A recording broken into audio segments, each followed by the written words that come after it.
Bienvenidos todos a este emocionante evento que ha preparado Inspenet Televisión. Les recuerdo que somos Inspenet Televisión dentro de la plataforma inspenet.com y que somos una red global de conocimiento y conexión de profesionales y empresas. Mi nombre es Francesco Solari y hoy me toca ser el anfitrión de este extraordinario panel de discusión que hemos denominado Innovación y Tecnología en la Transición Energética, Perspectivas y Soluciones. En este mismo orden de ideas quiero comentarles que Inspenet.com e Inspenet Televisión ha dispuesto de traducción simultánea para esta transmisión especial, de manera que ustedes pueden acceder buscando en la barra inferior de su pantalla, en su Zoom, el icono del mundo identificado como interpretación. Al darle clic verán el idioma inglés. Quiero reiterarles nuestro agradecimiento por ser parte de nuestra comunidad y permitirnos ser parte de ustedes en este proceso de formación y desarrollo que cada día llevamos adelante en un mundo lleno de cambios, lleno de un fascinante cambio día a día, y que hoy nos toca profundizar en el tema de la transición energética. Nosotros desde Inspenet entendemos que el cambio en la matriz de consumo y el patrón de consumo energético es una realidad y que nos va a afectar en el futuro cercano. Nos afecta desde el punto de vista del impacto en el cambio climático que genera la producción de energía con el uso de hidrocarburos fósiles. Pero también entendemos el impacto económico que trae el manejo de nuevos posibles elementos como por ejemplo el hidrógeno verde o el biometano o el gas en la elaboración, por decir algo, de vehículos de transporte de cara al futuro. Desde ya tenemos que comprender y entender hacia dónde va el mundo, hacia dónde va todo el proceso de desarrollo tecnológico y de innovación. Y por ello hemos constituido este extraordinario panel de expertos que hoy nos acompañan, que nos darán su perspectiva desde su óptica, desde su espacio, para poder ilustrarnos cuáles son los elementos que debemos considerar. Para ello tenemos un grupo de 5 invitados, todos connotados. En primer lugar les menciono a Ana Ludlow, una de las 100 mujeres más influyentes del sector energético mexicano, quien es la vicepresidenta de Asuntos Gubernamentales y Sustentabilidad de ENGIE México. También nos acompañará Ulises Neri Flores, vicepresidente de México para el grupo de expertos en gestión de recursos de la ONU y de la CP. Malvin Delgado, director de ventas y compromisos con el cliente energía de América Latina para Picarro. Martín García Perciante, líder de desarrollo de nuevas energías, específicamente de hidrógeno en la importante empresa colombiana Ecopetrol. Y para cerrar estará con nosotros un inquieto buscador de soluciones para esta nueva etapa del mundo, como lo es Israel Hurtado, presidente de la Asociación de Hidrógeno de México. Todos ellos nos traerán sus ópticas, sus puntos de vista, compartirán presentaciones. La dinámica consistirá en darle de 8 a 10 minutos a cada presentador, para después abrir el micrófono a través de las preguntas que ustedes a bien van a colgar en nuestra plataforma Zoom.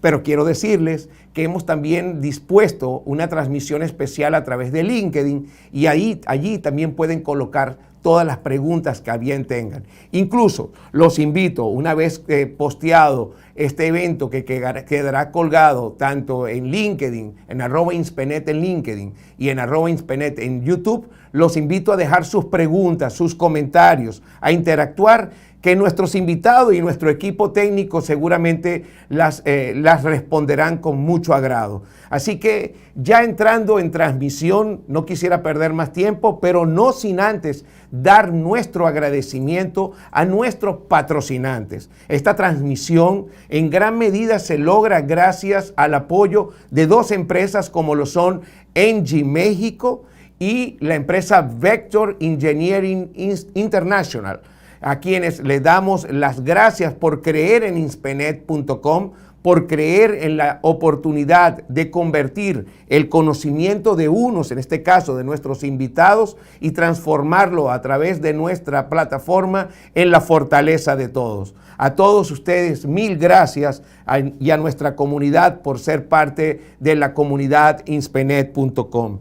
Y ya para no perder más tiempo, quiero dar paso a nuestra primera invitada, la licenciada Ana Ludlow. Ana Ludlow nos compartirá un tema específico que será alternativas para descarbonización en la transición energética partiendo de un caso real. Les quiero informar y compartir que Ana es licenciada con maestría en administración, cuenta con más de 22 años de experiencia en el sector energético en México y Estados Unidos.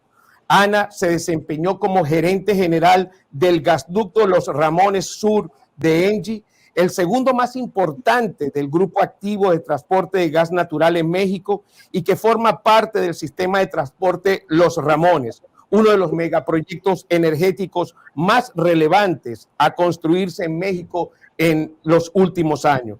Ana actualmente es además vicepresidenta de Asuntos Gubernamentales y Sustentabilidad de ENGIE México. Sin más, y para pasar directamente en materia, los dejo con Ana Ludlow.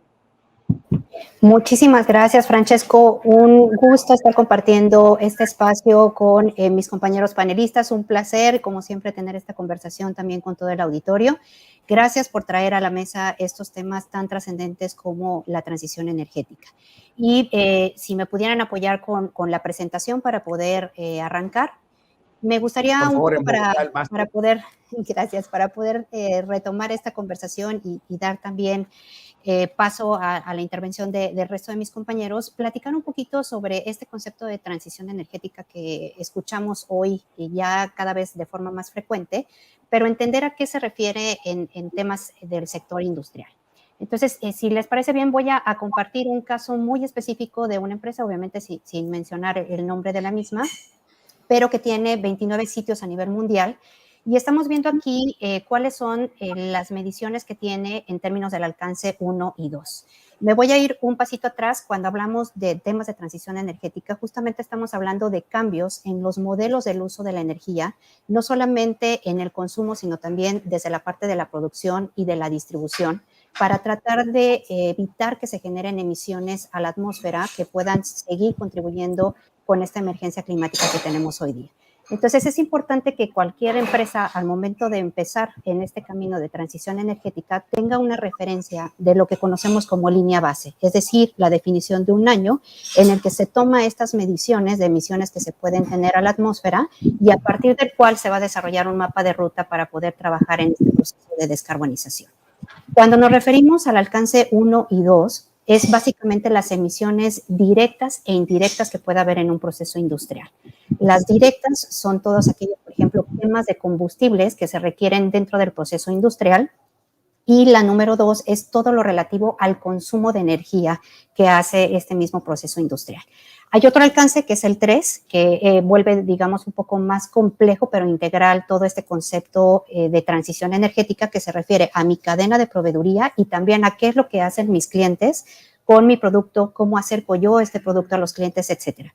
Pero para efectos prácticos de hablar sobre temas de innovación y tecnología, que es el motivo de la sesión del día de hoy, me voy a enfocar en particular en lo que es el alcance 1 y 2. Entonces, en este ejemplo, estamos viendo cómo a nivel global una empresa puede estar haciendo este cálculo de las emisiones relacionadas con el alcance 1 y 2, las directas y las indirectas. En este caso vemos que la empresa en algunos sitios utiliza ya gas natural, en otros gas LP, combustóleo, están consideradas las emisiones de los vehículos, utilizan refrigerantes, tienen ya el uso de biomasa y biogás y todo lo relativo a los consumos eléctricos. Entonces vemos que en total, en este ejemplo en particular, estamos hablando de 189 toneladas de CO2 equivalente que se emitan a la atmósfera como parte de estas emisiones del alcance 1 y 2.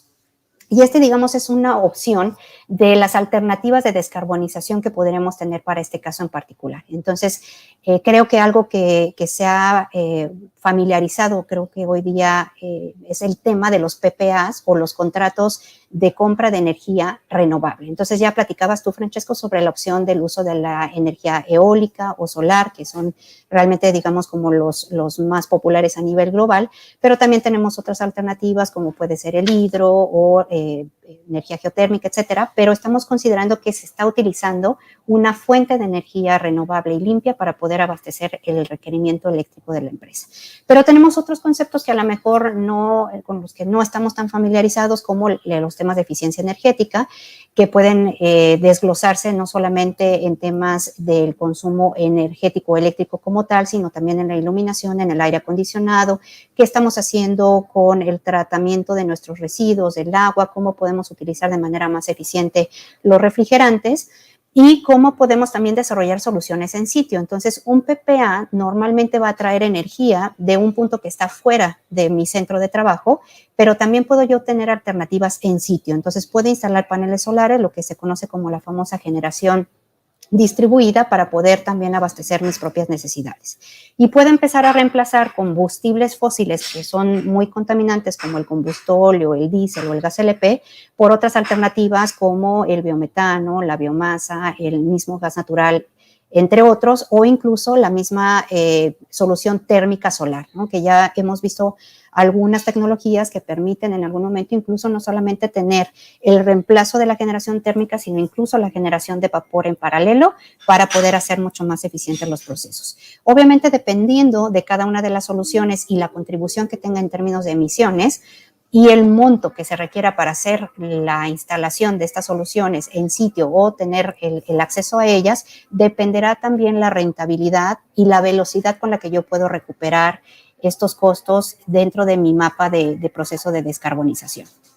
Un concepto que me parece que es súper relevante es tratar de generar ecosistemas. Es decir, si yo estoy en un parque industrial o en una zona donde hay otros consumidores industriales, ver de qué forma se pueden generar sinergias para que a lo mejor el CO2 que se emite como parte de mi proceso pueda ser recuperado y utilizado por el vecino que está al lado, ¿no? Entonces tenemos estas famosas redes de calor y frío que en particular en México todavía no son comunes, solamente hay un proyecto que se ha realizado en el país de este tipo de tecnología, pero que en otros países han funcionado muy bien, sobre todo con los requerimientos de aire acondicionado y calefacción. Entonces se hace una sola instalación optimizando ese proceso y se comunica a través de gasoductos el frío y el calor a quienes así lo necesitan. Obviamente tenemos la instalación de los paneles solares, todos los temas de movilidad eléctrica y toda la infraestructura de carga que se va a requerir para que esta funcione. Y los conceptos, como ya bien nos platicabas, Francesco, del almacenamiento de la energía. Es importante todo lo que podamos trabajar en términos de digitalización y de la gestión de los datos que vamos a obtener de nuestros propios procesos, y estoy segura que el resto de mis compañeros van a puntualizar más en este aspecto. Entonces, me gustaría un poquito platicar en términos de los conceptos, más o menos cuántos ahorros se pueden generar con cada una de estas soluciones. Y creo que está por ahí faltando una diapositiva, pero voy a tratar de irme sobre esta un poco para puntualizar cuáles son los alcances que se podrían tener, ¿no? Entonces, generaciones de eficiencia energética, donde nosotros estamos viendo de qué manera podemos optimizar nuestros procesos, nos pueden llevar a ahorros alrededor de un 15%.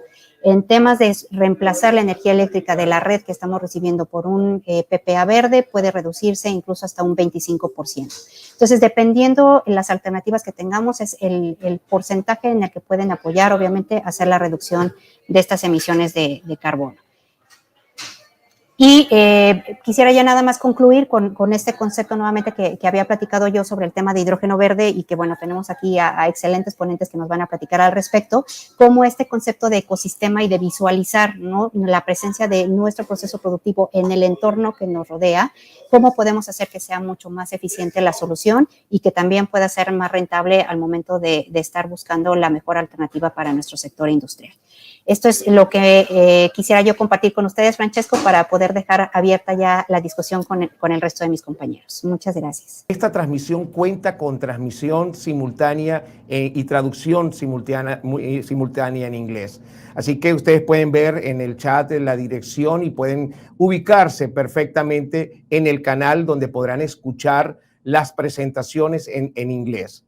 Les recuerdo que Ana en esta primera fase nos habló de las alternativas para descarbonización en la transición energética, partiendo de este caso real que nos ha presentado.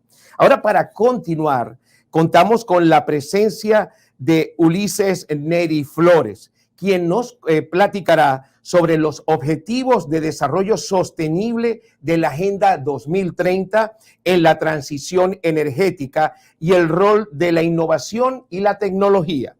Para quienes no conocen a Ulises, Ulises estudió la carrera de Ingeniería Petrolera en la UNAM, de la cual también es profesor. Cuenta con un grado de maestría por el Instituto Francés del Petróleo y estudios de doctorado en la Escuela de Negocios de París.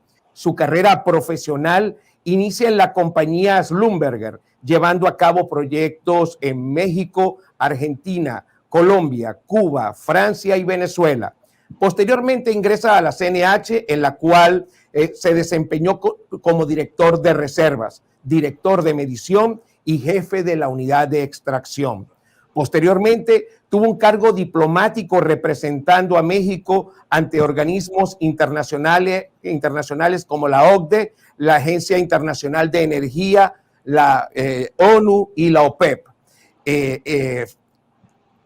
Ocupó en el 2019 y el 2021 el cargo de director general de la Secretaría de Economía y actualmente es el vice-chair para México en el grupo de expertos de industrias extractivas de la ONU y UNC. Señores, sin más preámbulos, los dejo con el doctor, porque tiene estudio de doctorado, el doctor Ulises Neri Flores, quien nos platicará sobre los objetivos de desarrollo sostenible de la Agenda 2030 en la transición energética, el rol de la innovación y de la tecnología. Muchas gracias, Francesco, por esta amable introducción. Muchas gracias. Buenas tardes a todos y a todos. No sé si me puedan apoyar con la presentación, por favor, con las láminas, que no logro yo poderlas visualizar. Bueno, para empezar esta presentación. Para iniciar esta presentación, quisiera comentar por lo que son estos objetivos de desarrollo sostenible y en su antecedente, que son los objetivos del milenio. En estos objetivos del milenio, ahorita lo veremos en la presentación, si no se los puedo ir comentando. Había estos objetivos, como bien se comentan al inicio de este milenio, al inicio de este siglo, como retos y objetivos que tiene o que tenía en este momento como prioridad la humanidad, que sigue teniendo y que han evolucionado a lo que ahora son los objetivos de desarrollo sostenible. Uno de ellos está vinculado con erradicar la pobreza extrema y el hambre, en los objetivos del milenio, lograr la enseñanza primaria universal, promover la igualdad entre los sexos y el empoderamiento de la mujer, reducir la mortalidad de los niños menores de 3 años, mejorar la salud materna, combatir el VIH y SIDA, la malaria y otras enfermedades, garantizar la sostenibilidad del medio ambiente y fomentar una alianza mundial para el desarrollo. Esos eran los objetivos que se plantearon en ese momento, en la entrada al año 2000, la entrada al milenio. Todo eso se fue trabajando por los diversos países de diferentes maneras, con diferentes retos, con diferentes dificultades. Sin embargo, eso no se pudo lograr de todo y nos acrecentaron diferentes retos que tenía la humanidad. Y muchos de ellos evolucionaron a lo que son ahora los objetivos de desarrollo sostenible de la Agenda 2030. Este esfuerzo o este pacto a nivel global que se define o se establece en el 2015 como una medida para poder combatir o poder erradicar o mitigar esos retos que tiene la humanidad. Y se agregan otros vinculados en todo ello. Ahora, por ejemplo, el tema del agua, el tema vinculado obviamente con la energía, el tema de las emisiones de los gases de efecto invernadero, el tema de la seguridad, el tema de las ciudades sostenibles, el tema de los derechos humanos y muchos otros más. No sé si me puedan apoyar con la presentación, por favor, con las láminas para poderlas mostrar. Creo que aquí ya se pueden ver las láminas. Nada más me indican si es así. Entonces, listo, perfecto. Perfecto, muy bien. Muchas gracias. Entonces, platicaba de esta evolución de los objetivos del milenio a lo que son estos objetivos de desarrollo sostenible y de manera particular quiero enfatizar lo que significa el objetivo 13 de los objetivos de desarrollo sostenible vinculados con la acción por el clima. En esta transición energética, el principal elemento o motor que a los países y a las industrias se está moviendo es el reducir las emisiones de los gases de efecto invernadero. Poder migrar de energías que tienen esas emisiones a otras formas de energía que no tienen esas emisiones de los gases de efecto invernadero, particularmente el CO2 y el metano. En lo denominado el Acuerdo de París, que es este esfuerzo global de los países para bajar esas emisiones a un umbral donde el planeta esté y se sienta estable para evitar los efectos negativos que tiene este cambio climático, principalmente están enfocados, vinculados a los objetivos de desarrollo sostenible, a lo que es este objetivo 13. En este objetivo 13, lo que están haciendo o el esfuerzo que está vinculado por los países es buscar la manera de poder reducir, la manera de poder mitigar todos estos gases de efecto invernadero vinculados a todo ello. ¿Cómo le hacemos para bajar en los próximos años, en las próximas décadas, la cantidad de emisiones de CO2 y también de metano, para poner en un nivel estable otra vez la temperatura del planeta y no tener esas repercusiones que estamos empezando a vivir y cada vez más? El esfuerzo para poder reducir esas emisiones no es fácil. Existen diferentes tecnologías, acciones, estrategias para poderlas bajar. Acciones que van vinculadas a la eficiencia energética, a la energía renovable, a los autos eléctricos, al hidrógeno, a la energía nuclear o a la captura y uso del CO2, o solamente la captura del CO2. Cada tecnología representa un reto. Cada tecnología puede tener pros y contras dependiendo del punto de vista como se vea o como se observe. Medidas de energía renovable o autos eléctricos requieren recursos, requieren energía, recursos mineros principalmente para su funcionamiento o para su implementación. Y ahí es donde está el tema que principalmente se está discutiendo cada vez en más regiones y en más países. Una tecnología que va vinculada por los minerales que se necesitan, la minería que se necesita para producir un auto eléctrico, su batería o la construcción del mismo auto. Lo que necesitamos para con ciertas tecnologías producir hidrógeno, los minerales que necesito yo para un panel solar o para una turbina eólica, no solamente los minerales, sino otros minerales. Ese es uno de los temas de preocupación y de ocupación que ahora están teniendo ciertos países. No existen al día de hoy en las perspectivas de lo que se quiere lograr en cambio climático y en net cero, no existe al día de hoy los suficientes recursos minerales para poder satisfacer la demanda de esos minerales en el futuro cercano. Además de que estos minerales necesarios para la transición energética están concentrados en su minería o en su procesamiento en solamente cierto grupo de países, lo que representa un riesgo en términos de seguridad energética y en lo que significa esa seguridad del flujo continuo de estos minerales para la transición energética a precios justos y asequibles. Ahora hay un tema o un riesgo geopolítico en la concentración de ciertos países que en su minería o en su procesamiento se pudiera dar. Eso es un signo de alerta en el sentido de que buscar una transición energética solamente soportada por energía renovable o por autos eléctricos no necesariamente es la solución óptima en virtud de que pone en riesgo el suministro o está en riesgo el suministro de esa minería que se necesita para esa transición energética. Entonces, y además de eso, existen otros retos vinculados a ello. En el mundo, no todos los países tienen las mismas prioridades ni los mismos objetivos. Hay países que tienen obviamente una preocupación vinculada a la acción climática o al tema de cambio climático. Sin embargo, en otros países, en otras economías menos desarrolladas, con otras prioridades, más allá del cambio climático, están preocupados por otros temas vinculados, por ejemplo, al acceso a la energía, erradicar la pobreza, los temas de equidad, los temas de manejo del agua o la reducción de desigualdades.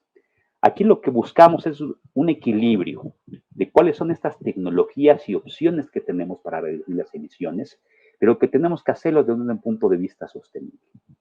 Y aquí la tecnología, sea cual sea, en esta gama de opciones, energía renovable, autos eléctricos, hidrógeno, eficiencia energética, reducción de emisiones con todas ellas, buscamos hacerlo de manera sostenible. Manera sostenible es tratar de combatir o poder mitigar otros efectos que también le interesan a los países y a la humanidad, como pueden ser los que están establecidos en esta Agenda 2030 de los Objetivos de Desarrollo Sostenible. Gracias, esas son las primeras láminas que quería compartir con ustedes. Corto, conciso y preciso de cómo está evolucionando la tecnología, cómo impacta los cambios y la innovación en torno al cambio de la matriz de consumo energético que se está planificando y que se está fomentando desde las altas esferas, no solo de la ONU, sino de distintos países en aras de proteger el ambiente y hacer sostenible la vida en nuestro planeta. Yo tengo que darle las gracias por tan excelente presentación a Ulises Neri Flores, quien es el vice-chair para México en el grupo de expertos en industrias extractivas de la ONU y la UNECE. Mi querida audiencia, les recuerdo que esta es una transmisión que es posible gracias al aporte y al apoyo de Engie México y de Vector Engineering. Sin la ayuda, sin el patrocinio de estas empresas, hubiera sido muy difícil lograr el éxito de esta transmisión. Una transmisión que tiene como fin compartir conocimientos. Nuestro lema de empresa Inspenet es: el conocimiento de unos lo transformamos en la fortaleza de todos. Y para eso traemos esta gama de expertos, este panel de expositores y referentes, quienes nos comparten información variada y valiosa sobre lo que es la transición energética, innovación y tecnología, perspectivas y soluciones. Ahora quiero darle paso a un invitado muy especial, amigo de esta casa, querido por todos los que formamos parte de la familia Inspenet. Hablo de Malvin Delgado, a quien conozco de hace mucho tiempo y a quien agradezco su tiempo y la gentileza de formar parte de este panel de discusión. Malvin nos hablará de la analítica avanzada y ciencia de datos como aliados en la transición energética. Para colocarlos en contexto, quiero contarles que Malvin es ingeniero en sistemas con maestría en gerencia de proyectos industriales y especializaciones en procesos petroquímicos, automatización industrial, desarrollo de negocios y ventas. Es un líder empresarial internacional del sector energético, defensor del cliente, líder inspirador y emprendedor con experiencia demostrada en gestión empresarial, planificación estratégica, así como la ejecución de planes tácticos para lograr el crecimiento de las empresas en el sector energético, petróleo y gas, renovables y servicios. Antes de unirse a Picarro como director de ventas y compromisos con el cliente, Malvin trabajó en roles de liderazgo para TD Williamson, PG4, Baker Hughes, GE, Siemens, Shell, PDVSA, así como importantes empresas de energía en funciones relacionadas con desarrollo comercial, ventas, operaciones y gestión de proyectos en América del Norte, América Latina, Europa y Oriente Medio, o sea, alrededor del mundo. Dicho esta presentación del background de Malvin, quiero dejarlos con él, quien gentilmente nos disertará sobre la analítica avanzada y ciencia de datos como aliados en la transición energética. Bienvenido, Malvin. Muchísimas gracias, Francesco, por esta introducción. Agradezco mucho la oportunidad, sobre todo compartir con este distinguido grupo de panelistas, que estoy seguro lo que en conjunto haremos será de mucho beneficio para todos los que están acompañando este panel. Me gustaría comenzar mi intervención hablando de lo que tengo a bien llamar el triángulo motor de la transición energética. Este triángulo motor, en su vértice superior, tiene a la vida misma en nuestro planeta y al ser humano como la clara expresión de esta.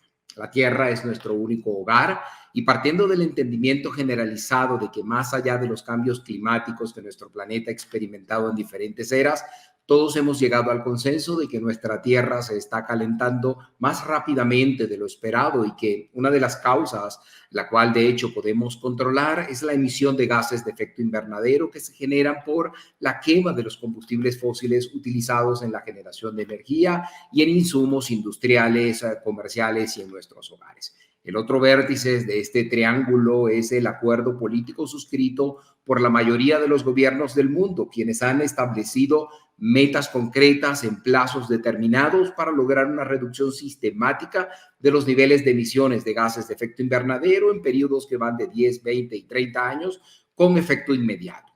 El tercer vértice de este triángulo motor está representado por el impulso significativo que la actual transición energética trae a la economía mundial en la forma de una nueva revolución industrial que toca de forma directa e importante a múltiples sectores que mantienen a nuestro mundo en movimiento. El segundo elemento que quiero abordar dentro de esta transición energética, o más bien es dentro de la actual transición energética, son estos desafíos que están asociados a este. Y el hecho es que cada una de las revoluciones industriales por las cuales hemos atravesado ha estado íntimamente relacionado con una correspondiente transición energética. Y dichas transiciones han traído consigo importantes desarrollos en el campo tecnológico que han sido necesarios para la producción, transporte, almacenamiento, distribución y uso de estas fuentes de energía. Tal es el caso del carbón mineral o del petróleo y sus derivados. Y claro está, al hablar de la transición energética actual, estamos pasando de los combustibles fósiles a las energías de muy baja o ninguna emisión, como la energía solar, eólica o el hidrógeno. Los desafíos tecnológicos no van a cesar. En el caso del hidrógeno, por ejemplo, la humanidad está trabajando para resolver varios desafíos asociados a su producción, pues si bien este es el elemento más abundante no solo en la Tierra, sino en el universo, nunca está solo, y separarlo de sus socios moleculares naturales requiere de gran cantidad de energía y en algunos casos estos procesos de producción también generan carbón, elemento del cual estamos literalmente huyendo en el vehículo de la transición energética actual. De forma similar, los paneles solares y los aerogeneradores no están exentos de los desafíos en el que en este caso pudieran estar asociados a disponibilidad, eficiencia e intermitencia. Y es precisamente de esto o en esto en donde me quiero enfocar para finalizar mi intervención en este panel, puesto que la innovación y la tecnología han sido y van a seguir siendo nuestro aliado fundamental para poder superar todos los desafíos que la actual transición energética nos demanda, tal como ha sucedido durante las transiciones energéticas del pasado. Uno de los casos más tangibles donde la innovación y la tecnología se configuran como nuestro apoyo fundamental mientras atravesamos por esta nueva transición se puede ver en los esfuerzos asociados en la reducción de emisiones de gases de efecto invernadero. Y es que ninguna de las transiciones energéticas ha sido rápida, ni mucho menos, digamos, inmediata. El hecho es que mientras resolvemos los desafíos asociados a las fuentes energéticas que están llegando, vamos a necesitar seguir usando algunos combustibles fósiles, principalmente el gas natural. Déjenme y avanzo. El gas natural, el cual es bien sabido que cuando se quema correctamente, su producción de gases de efecto invernadero es muy reducida. Además, es abundante, relativamente barato, probado y confiable. De hecho, hay muchos que conozco y que creen que este energético estará con nosotros por varios años e incluso por décadas más. Pero el asunto aquí es que tener bajas emisiones no resulta suficiente, sino que la meta es alcanzar cero emisiones o net zero emissions, mientras las fuentes energéticas limpias están listas para mover al mundo. La clave entonces es trabajar para reducir al máximo, incluso eliminar por completo las emisiones de gases como el metano, componente principal del gas natural y que se considera hasta 80 veces más potente que el CO2 como gas de efecto invernadero. Un ejemplo claro y palpable de qué hacer o cómo la innovación tecnológica puede reducir emisiones en el marco de esta transición energética. Es el uso de la analítica avanzada y ciencia de datos para la detección móvil de fugas en los sistemas de distribución de gas natural.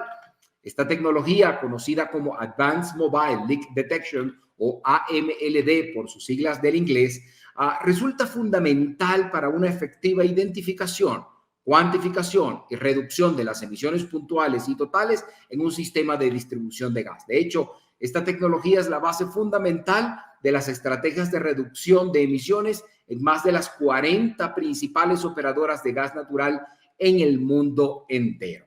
Y esta tecnología, de hecho, consiste en, por un lado, un sistema de recolección de datos móviles constituido por un poderoso analizador de espectroscopía láser que es capaz de detectar emisiones de gas natural con una resolución de partículas por 1.000 millones o partículas por billón, lo cual resulta 1.000 veces más potente que los detectores de gas tradicionales. Este analizador se monta en un vehículo y junto con otros sensores como detectores de dirección y velocidad del viento y sistemas de localización satelital con precisión submétrica, son capaces de identificar a estas fugas de gas natural que cuando se escapan de los sistemas de distribución, transporte o producción, se mezclan inmediatamente con el aire, el cual las transporta de un lado a otro y por esto es que se ven afectados en todo caso por las condiciones atmosféricas.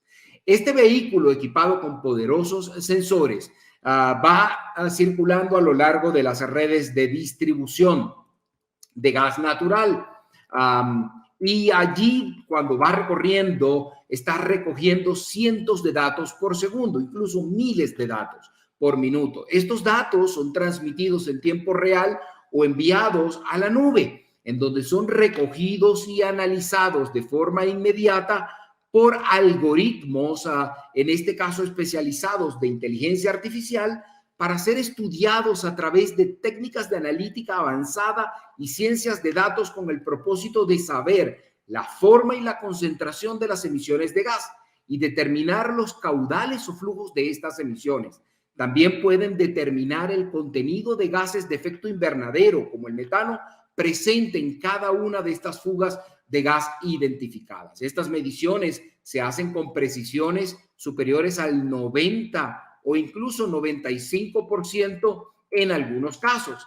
También es posible con estos sistemas determinar la localización exacta de una fuga y de paso asociarla a un determinado activo de la red, como una válvula, una tubería, una junta, un medidor, lo que facilita la acción o una activación inmediata de acciones de reparación, creando un aumento significativo de la seguridad en la red mientras se reduce el impacto ambiental de las emisiones de gases de efecto invernadero en un sistema de gas natural en este caso. Estos sistemas de analítica avanzada, ciencia de datos e inteligencia artificial son capaces de, digamos, recoger, unir, juntar datos semanales, diarios, mensuales y anuales junto con los datos de mantenimiento para crear mapas interactivos que muestran tanto la línea base de emisiones como el progreso en la reducción sistemática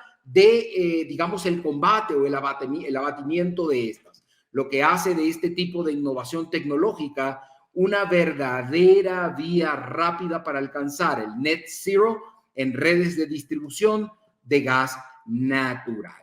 Y ese, mi querido amigo Francesco, y a toda tu audiencia en INSPENET, es lo que quería hoy compartir con ustedes.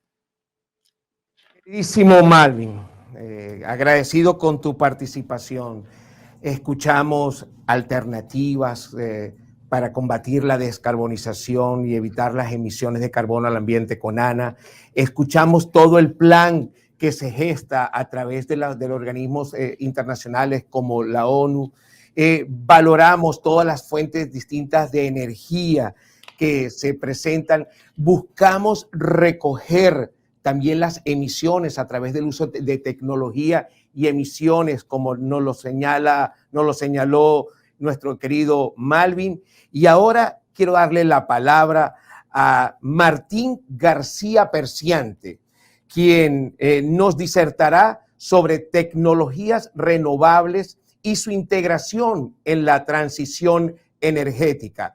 Quiero explicarles que Martín García Perciante tiene más de 17 años de experiencia en el sector eléctrico, habiendo trabajado en compañías de generación tradicional, en los negocios de distribución y comercialización de energía, generación distribuida, eficiencia energética y en el desarrollo de proyectos de energía solar, eólica, almacenamiento y sistemas híbridos, tanto en Colombia, así como a nivel regional, Latinoamérica y el Caribe principalmente. Desde enero del 2023 se desempeña como el líder de hidrógeno en la gerencia de nuevas energías de la importantísima empresa colombiana Ecopetrol, al frente del equipo encargado de implementar los proyectos de producción de hidrógeno y derivados para los sectores de movilidad, producción industrial local y los mercados de exportación. Estimado Martín, bienvenido a INSPENET. Esta sala está totalmente a tus manos para que nos compartas tus experiencias y tus visiones.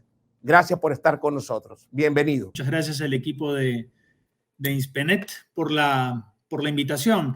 Quiero estar seguro si estamos proyectando la presentación o no.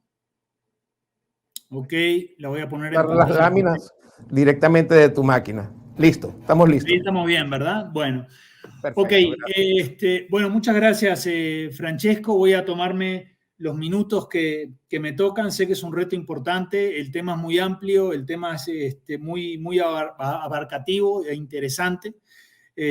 Tengo estos 8 o 10 minutos. Me avisan si me voy retrasando, ya que tengo bastante material preparado para hoy. Básicamente, el enfoque yo no quise traer como material de tipo teórico, material de tipo académico, sino hablar hablar sobre todo de un caso real, del caso real de cómo interactúan las tecnologías renovables, las fuentes renovables, en la transición energética y con un enfoque muy especial en la producción de hidrógeno. ¿Y por qué esto es importante para el caso específico del hidrógeno verde? También podemos, si tenemos algunos minutos, hablar de tecnologías asociadas al hidrógeno azul y a otros tipos de hidrógeno, pero hoy la conversación está sobre todo centrada en el hidrógeno verde. ¿Y por qué voy a hablar de un tema específico, un tema real? Porque eso nos va a dar como el marco para entender cuál es este tipo de interacción entre las tecnologías de generación renovable y el hidrógeno. Para esto vamos a hablar muy poquito, muy brevemente de la empresa y sobre todo nos vamos a concentrar en los proyectos que estamos implementando para aterrizar en el tema de renovables hacia el final de la presentación.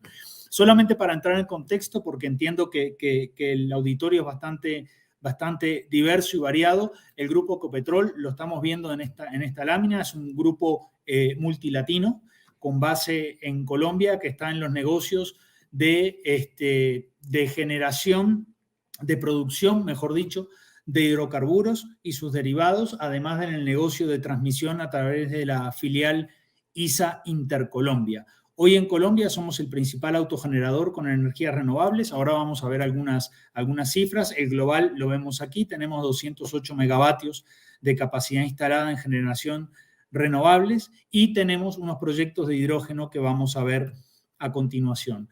Este es un poco el mapa del ADN de las soluciones de bajas emisiones según está definida la estrategia del grupo.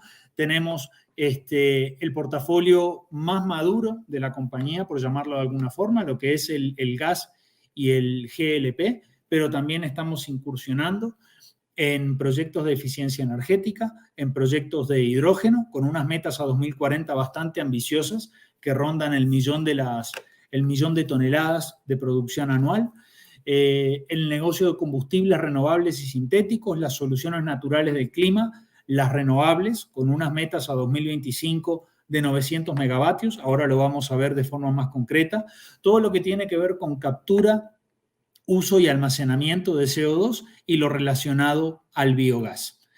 Vamos a hablar entonces, ya habiendo hecho esta pequeña introducción de lo que es el plan de hidrógeno, los proyectos que estamos implementando y al final vamos a ver nuestro plan de renovables y cómo estos dos mundos, estos dos elementos interactúan.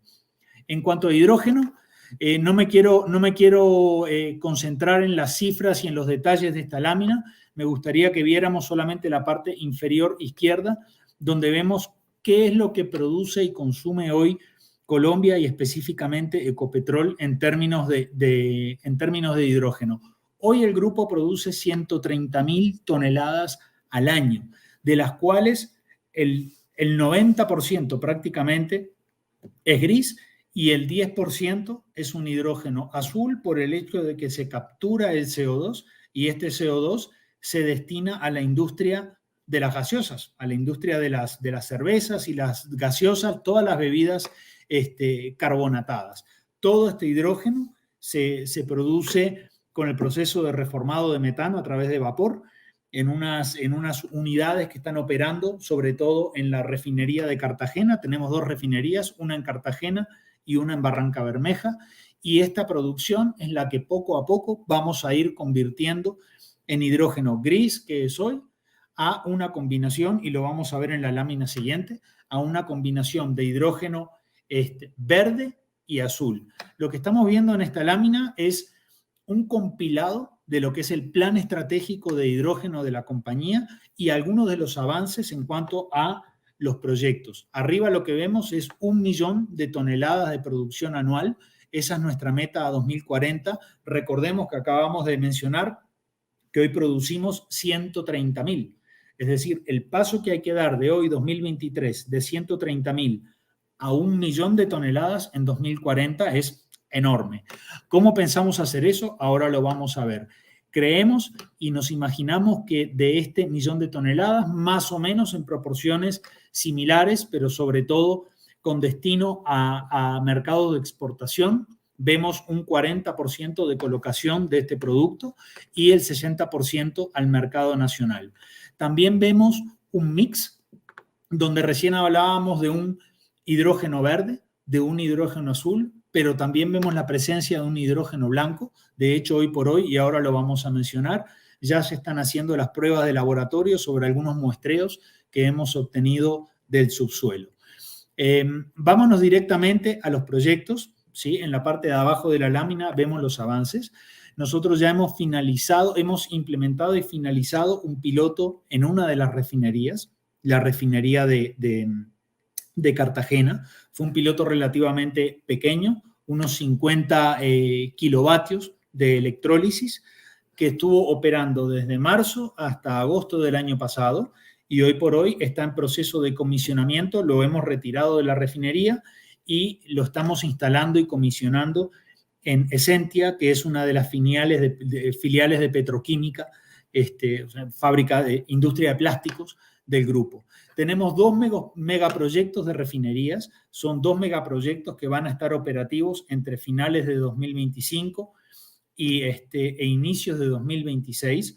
Son 2 proyectos de 60 megavatios de potencia de electrólisis cada uno. Y vemos en este momento cómo empezamos a interactuar con el mundo de las renovables, que es un poco la temática que queremos abordar. Cada uno de estos proyectos requiere un backup de energías renovables que más o menos estimamos entre los 150 y 170 megavatios de portafolio de renovables para cada uno, porque recordemos, vamos a producir hidrógeno verde. Después tenemos un proyecto de gasificación de residuos y algo que se escapó de esta diapositiva, pero ya lo vamos a ver, que son los pilotos de movilidad. Ahora lo que vamos a ver es un poquito de detalle sobre cada uno de estos proyectos. Este es el proyecto de electrólisis de 50 kilovatios que instalamos en la refinería de Cartagena. Vemos en los diagramas de abajo, en el dibujito, una planta de energía solar que alimentaba el electrolizador, una planta relativamente pequeña de 88 kilovatios, compuesta de unos 270 paneles solares y, como les comentaba, un electrolizador de 50 kilovatios que estaba alimentando, que estaba incorporándose al hidrotratamiento de las corrientes de la refinería junto con el hidrógeno gris que hoy se produce en la refinería y que hoy se consume en la misma refinería. Los proyectos de hidrógeno verde en refinerías, como les comentaba, los vemos con un poco más de detalle aquí. Son 60 megavatios de capacidad de electrólisis instalada en cada una de las refinerías. Más o menos vamos a producir con esto unas 9.000 toneladas año de hidrógeno verde, que podrían convertirse el día de mañana, y lo estamos evaluando, en 17.000 toneladas al año de imetanol. Aquí a la derecha podemos ver la refinería de Cartagena y la refinería de Barranca Bermeja, donde van a estar ubicados estos dos electrolizadores de 60 megavatios cada uno. Esta es la cadena de valor del proyecto. Como vemos al lado izquierdo, tenemos un mix de renovables. Aquí es donde enganchamos un poco con el tema del panel, ¿sí? Este mix de renovables hoy está compuesto por proyectos solares, por proyectos eólicos, proyectos de biomasa y energía que se toma de la red certificada verde para hacer que nuestro hidrógeno sea 100% verde. En el diagrama vemos el electrolizador de 60 megavatios, donde una parte del hidrógeno verde que se produce va con destino al hidrotratamiento en refinería, y el otro porcentaje se va a la producción de metanol, porque estamos haciendo captura de CO2 de la planta de biomasa. Como nosotros tenemos un CO2 biogénico y por otro lado tenemos un hidrógeno verde, vamos a poder producir metanol verde, tanto para el mercado local como para el mercado de exportaciones.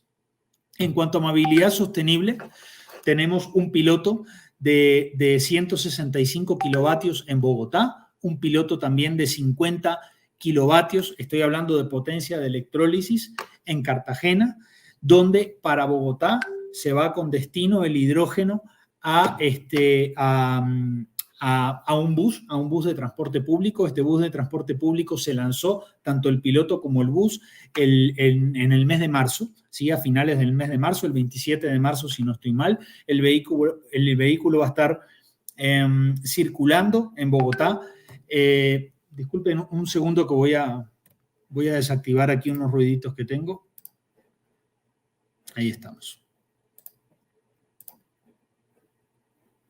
¿Seguimos proyectando la presentación? La vemos perfectamente. Listo, ahí estamos. Disculpen, por favor. No te preocupes. Bueno, en el caso del bus, entonces, como comentaba, el bus en este momento está en un proceso de homologación. El bus fue ensamblado en Colombia, por lo tanto, los componentes vinieron del exterior y todos tienen que pasar por un proceso de homologación, luego de vinculación al sistema de transporte público, y va a estar más o menos rodando en las calles, por decirlo coloquialmente, hacia los meses de julio o agosto de este año. En el caso de Cartagena, tenemos un vehículo particular, es un Toyota Mirai, que adquirimos a través de una, bueno, no fue una adquisición, está en comodato a través de un convenio con la Embajada de Japón y la compañía Toyota. Este vehículo ya está operativo. Lo que estamos esperando es a tener lista la hidrogenera junto con el sistema solar para que ambos vehículos, tanto el bus del transporte público como el Toyota Mirai, estén operativos con hidrógeno 100% verde. Bueno, podemos proyectar el video. No, mentiras. Lo proyectemos porque nos va a consumir mucho tiempo del panel. En cuanto al plan de renovables, vamos a pasar muy rápido por aquí y seguramente Israel nos va a comentar un poquito más de lo que son los tipos de hidrógeno y concentrarse en qué quiere decir el hidrógeno verde del que tanto se habla. Aquí la importancia de la fuente, la importancia de la forma de producción de la energía es lo que nos va a dar, lógicamente, el color, el tipo y la calidad del hidrógeno. Aquí nos vamos a concentrar sobre todo en el verde, en el que está a la derecha del gráfico, y para esto es que nosotros necesitamos, no nosotros, sino que el hidrógeno verde requiere de un mix 100% de energías renovables. Aquí estamos viendo precisamente el efecto y la consecuencia de la ambición de tener hidrógeno verde dentro de la matriz de producción de hidrógeno de la meta del 1.000.000 de toneladas al año 2040. Si vemos en este gráfico, tenemos un aumento en cuanto a los proyectos, a la capacidad instalada en electrólisis, ¿sí?, de los proyectos de hidrógeno para los años 2025, 2030 y 2040, y su efecto directo en cuanto a la capacidad instalada de renovables que necesitamos para respaldar estos proyectos y para tenerlos produciendo hidrógeno verde dentro de la matriz. Si nos damos cuenta, dentro de un escenario de probabilidad alta y media, quiere decir que Ecopetrol para el año 2040 tendría que tener un respaldo de 1.233 megavatios de energía renovable, y si todos los proyectos que tenemos hoy en Startup, o vamos a decir en nuestra imaginación, porque algunos son ideas, algunos son planes, necesitaríamos hasta casi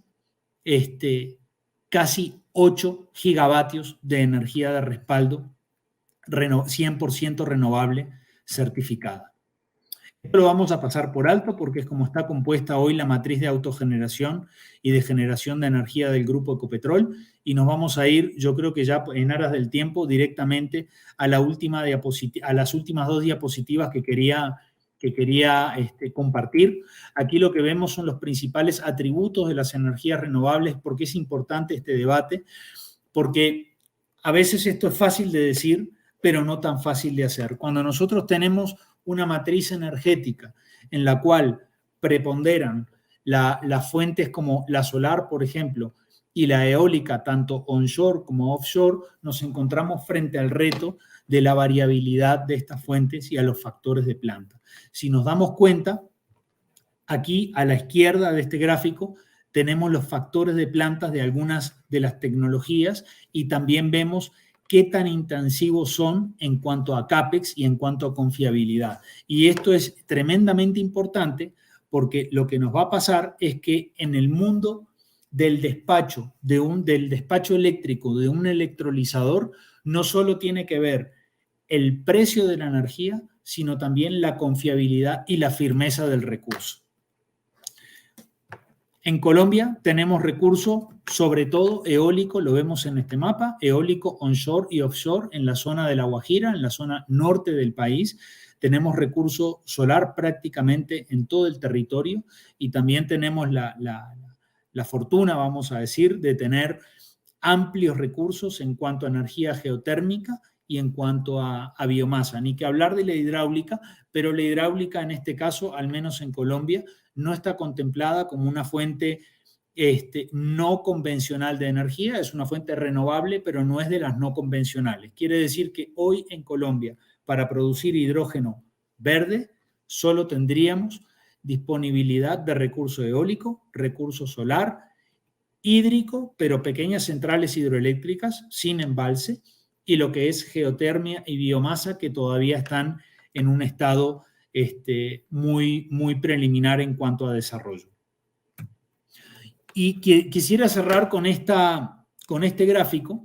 Este gráfico dice mucho acerca de cómo se integra el hidrógeno verde con las fuentes de energía renovable no convencional, es decir, con la fuente que está alimentando el electrolizador.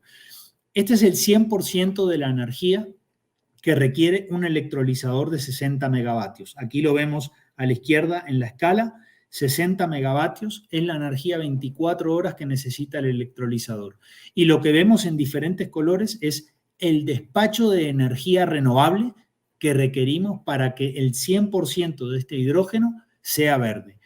Si nosotros contamos con una fuente de biomasa que está en la base, que es el gráfico de color azul, luego tenemos el despacho de una planta eólica, ¿sí?, que va variando según las horas del día. Vemos la curva típica, como esto es una curva de consumo y no de producción, es una campana inversa, ¿no? Entonces vemos la curva típica de un proyecto solar, y luego en la parte gris lo que vemos es la energía de la red, que debe venir certificada verde no convencional. ¿Por qué vemos, por ejemplo, y es una pregunta natural, por qué la biomasa, si es un recurso firme, en algún momento baja y luego sube según las horas del día? Porque esto es un despacho que requiere, este es un despacho ideal basado en tecnología que lo que hace es asignar la energía más barata en el momento en que se está generando. Quiere decir que, por ejemplo, a las 12 del día, si nos ubicamos a las 12 del día, en ese momento que entra toda la fuente solar, la solar está desplazando tanto la energía de la red como la energía, como una parte de la energía eólica y una parte de la energía de la fuente de biomasa, dado que en ese momento del día la energía solar es la más económica. Y así pasa con cada una de las horas del día. Quiere decir, en conclusión, que la tecnología asociada a las fuentes renovables, al manejo y al despacho de estas fuentes de renovables en cuanto a su priorización para alimentar energéticamente los electrolizadores, tienen una relación directa en cuanto al tipo de hidrógeno que estamos produciendo. En este caso, siendo hidrógeno verde, el que tenemos en la mira, prácticamente en el grupo Ecopetrol y también en muchas partes del mundo, se requiere de una integración inteligente y de una integración de tipo tecnológico de las fuentes renovables a la fuente de producción del hidrógeno. Y con eso me gustaría cerrar porque tenía por aquí algunas diapositivas con respecto a lo que es un proyecto de biomasa, pero creo que nos hemos quedado sin tiempo. Más bien lo que hacemos es dejar tiempo a preguntas que tengamos del público. El video no es muy largo, te doy, porque ha sido tan interesante lo planteado, que te doy ese minuto que pueda durar el video para cerrar con Gloria tan interesante presentación. Vamos a ver si está funcionando. ¿Lo alcanzan a ver? Sí. Nuestro compromiso con el planeta nos inspira y por eso el futuro se escribe con H de hidrógeno, un energético abundante, amigable con el medio ambiente y poderoso para avanzar hacia la transición energética. Hoy cumplimos un hito que nos acerca a ese mañana. Inicia el piloto de movilidad sostenible del primer bus para transporte público que rodará con energía renovable por las calles de Bogotá. Un hecho histórico para el país y América Latina. El hidrógeno de bajas emisiones es una de las fuentes de energía con las que afrontaremos el cambio climático, generaremos oportunidades económicas e impulsaremos el desarrollo social. Nos emociona ser líderes y pioneros en la producción, desarrollo y uso del hidrógeno. Así avanzamos en nuestro propósito de mover a Colombia con nuevas energías para asegurar un futuro sostenible.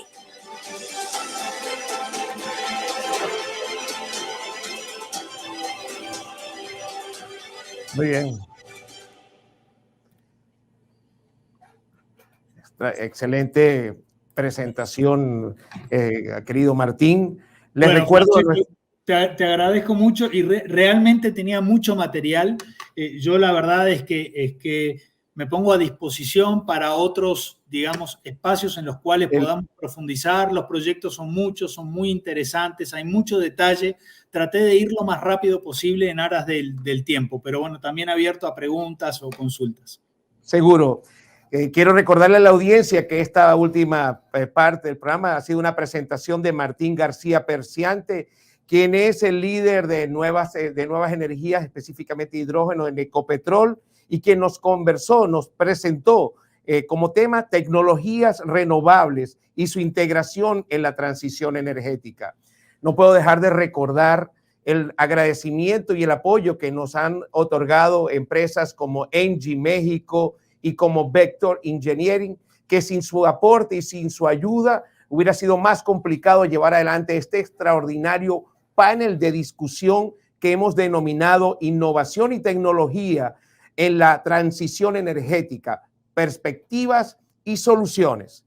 Y ya para cerrar el ciclo de presentaciones y dar paso a la etapa de preguntas, pero agradeciendo a esos más de 200 personas que están conectados a través de la cuenta de inspenet.com, Inspenet Televisión, a través de @Inspenet en LinkedIn y a través de la transmisión especial cerrada que hemos dispuesto tanto en inglés como en español en Zoom. Quiero darles las gracias por la confianza, por estar aquí con nosotros y reiterar nuestro compromiso por llevar lo último, lo actual, todo aquello que necesitas conocer para integrarte a un mundo cada vez más competitivo y moderno.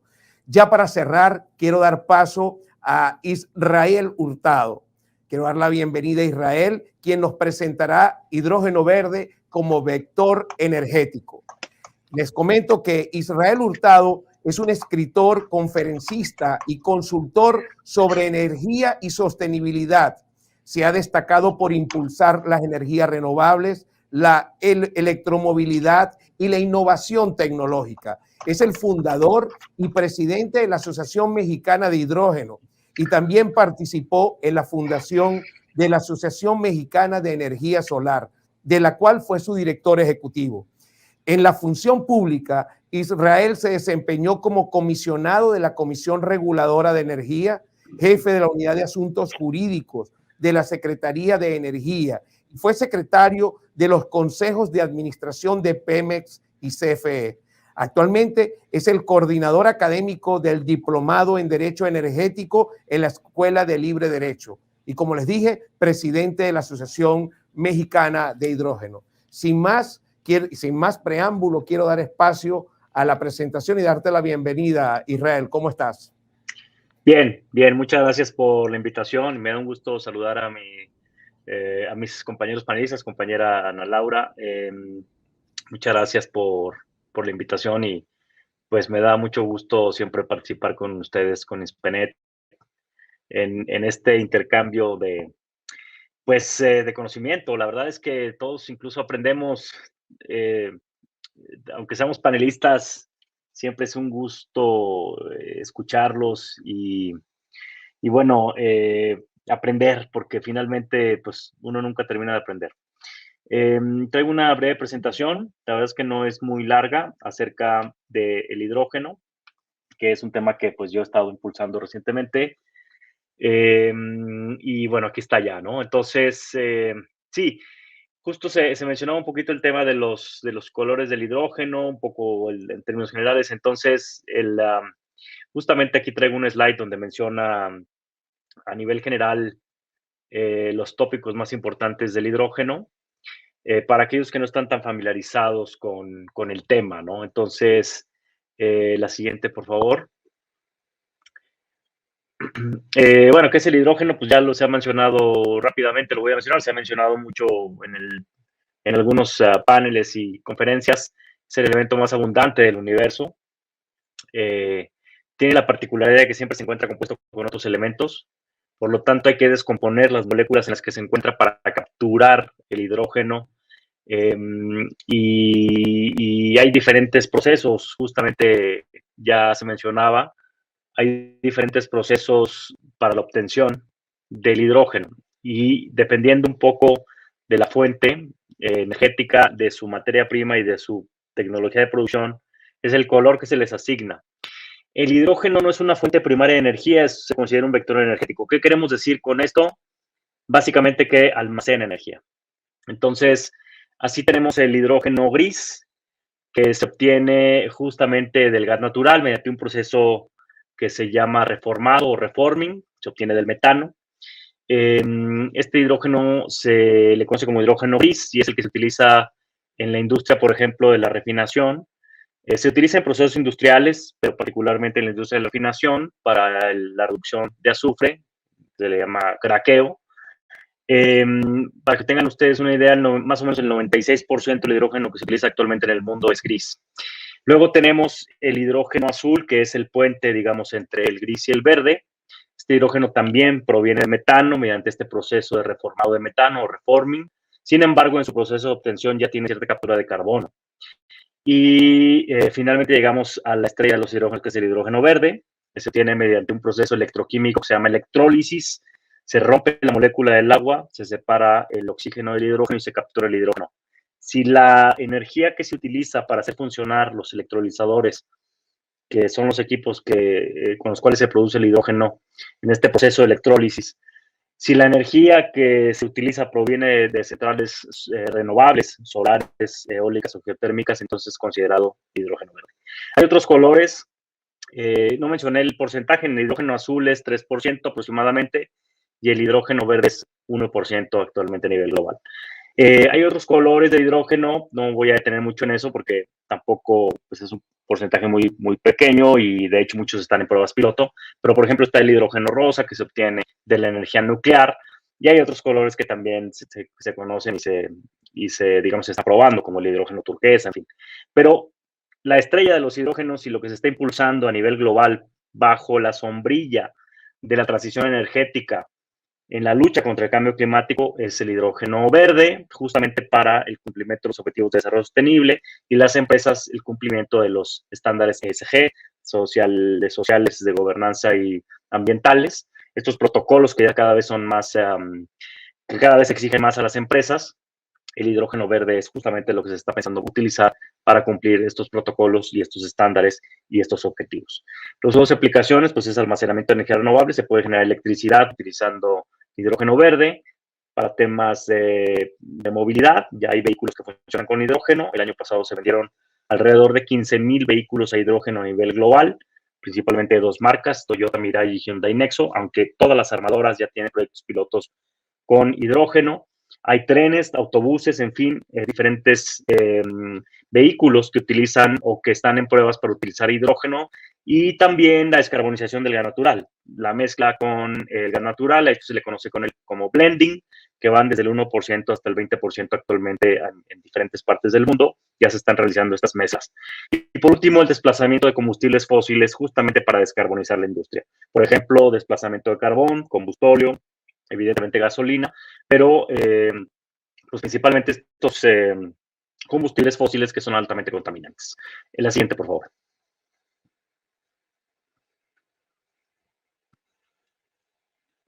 Hidrógeno en datos, hablando de México, bueno, la región noreste de México tiene un gran potencial para la producción, consumo y exportación de hidrógeno verde, justamente la frontera con Estados Unidos, que tiene ductos transfronterizos, ductos que interconectan ambos países y que por ahí se puede transportar hidrógeno producido en México.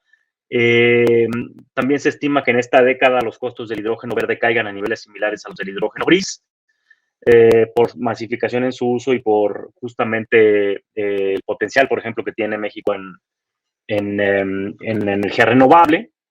Y nosotros en la Asociación Mexicana de Hidrógeno hicimos un estudio que llamamos Hoja de Ruta del Hidrógeno Verde México, donde ahí concluimos que se pueden generar alrededor de 3 millones de empleos en México en la industria del hidrógeno verde, que es un gran número. Se requerirán alrededor de 60,000 millones de inversiones y, bueno, se puede volver México exportador de hidrógeno a Estados Unidos, Canadá, pero no nada más a estos países, sino también a Europa, Asia y finalmente también América del Sur y Centroamérica y América del Sur. Y también evitar una cantidad importante de emisiones de dióxido de carbono a la atmósfera en los próximos años. Entonces, esto es una parte ambiental muy importante para el uso y consumo del hidrógeno verde. La siguiente, por favor.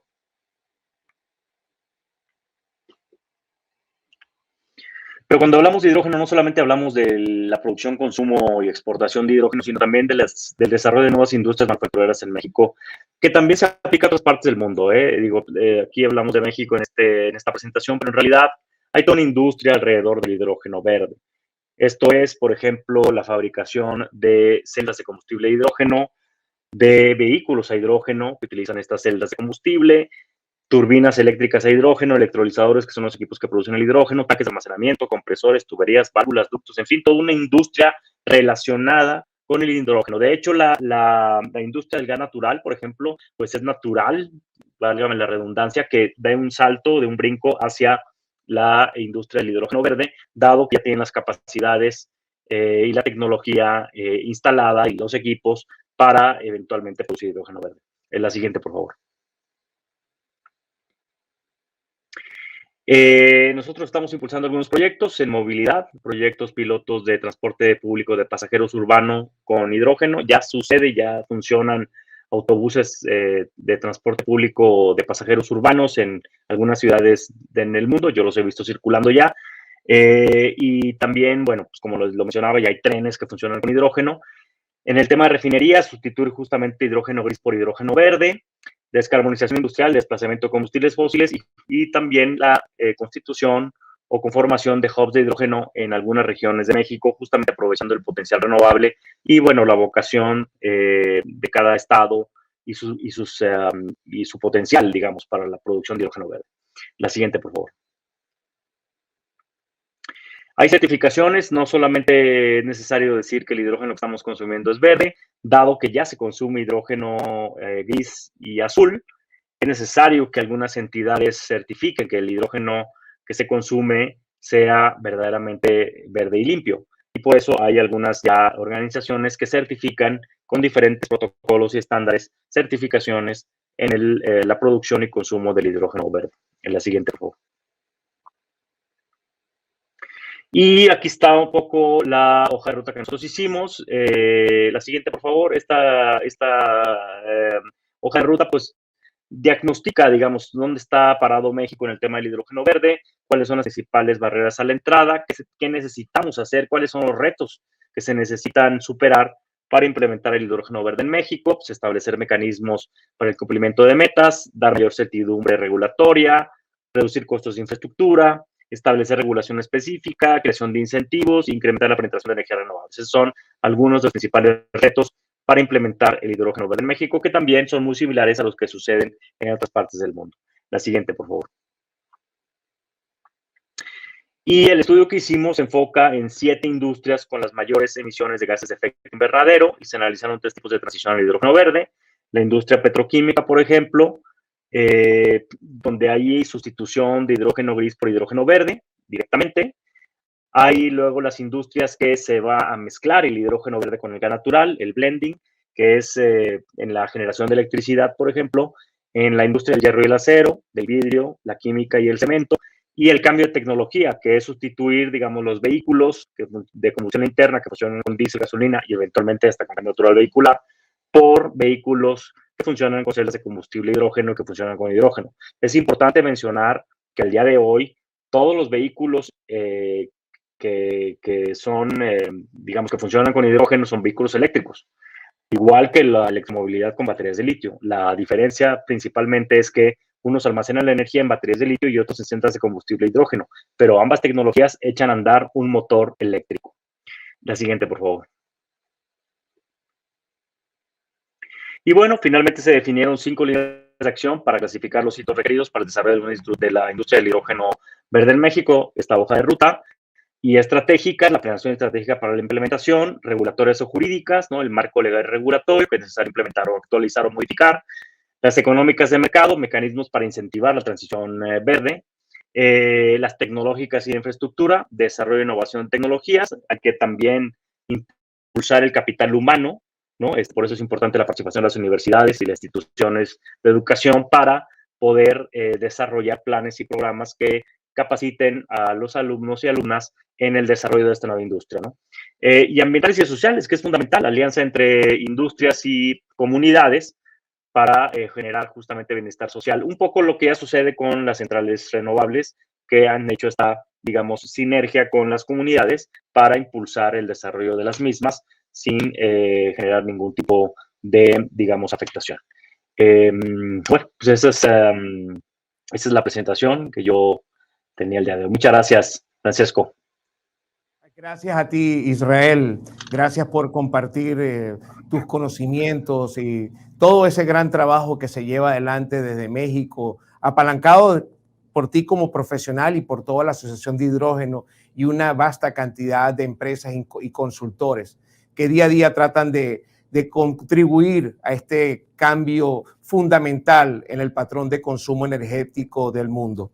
Yo quiero agradecer la participación de estos panelistas fantásticos, pero quiero dar paso a la sesión que para mí es la mejor, la de preguntas y respuestas, y tengo una cantidad y voy a tratar de retarlos a que el tiempo no nos traicione, pero no sin antes recordar que esta transmisión se debe también, entre otras cosas, gracias al aporte y al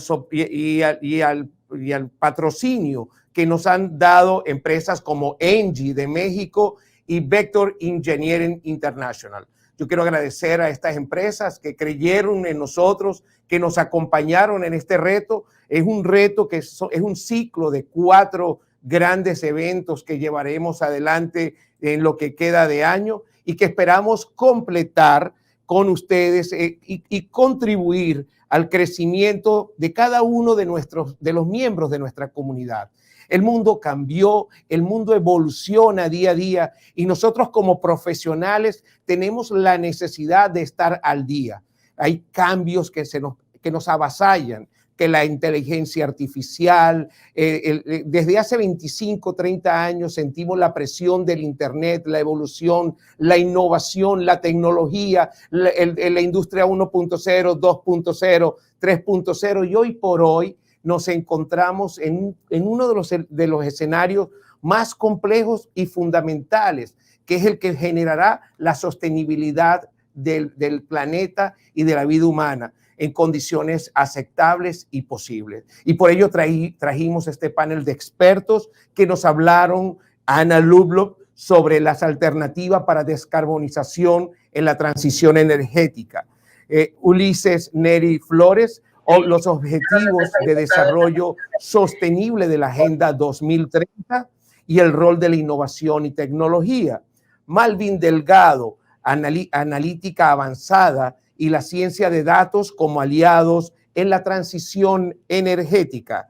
Y Martín García Perciante, tecnologías renovables y su integración en la transición energética. Y finalmente, Israel Hurtado, el hidrógeno verde como vector energético. Me pasan una cantidad de preguntas que nos han colocado tanto en la plataforma Zoom, en la plataforma LinkedIn y en nuestra plataforma inspenet.com. Agradecemos como organización Inspenet la participación de esta cantidad de seguidores que superan los 200, que han estado con nosotros en más de 82 minutos que lleva la transmisión, y que todavía quiero compartir una serie de preguntas. Y voy a empezar con las damas.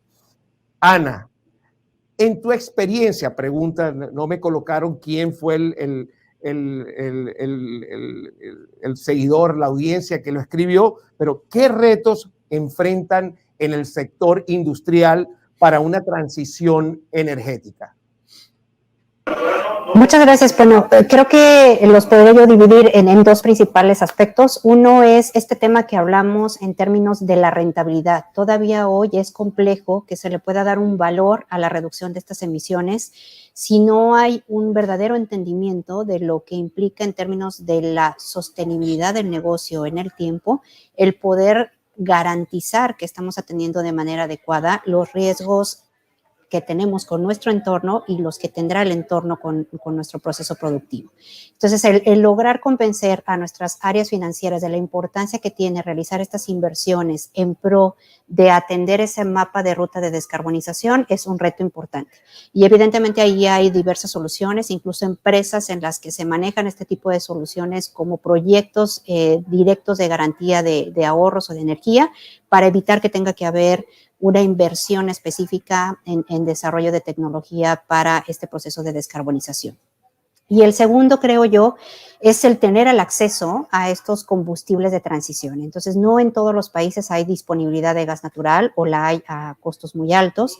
Lo mismo en temas de energía renovable. Entonces, creo que ahí, en particular como Latinoamérica, tenemos todavía un reto de cómo poder hacer llegar esta disponibilidad de energía limpia, asequible, confiable, que permita una seguridad energética también para los países y para los distintos procesos productivos, de manera que podamos cubrir la demanda actual y futura que vamos a tener para el desarrollo que estamos esperando para los siguientes años en Latinoamérica, sobre todo considerando procesos como el famoso nearshoring, en el que hay esta relocalización de los procesos productivos que requerirá acceso a infraestructura y acceso a este tipo de energías para cubrir las demandas.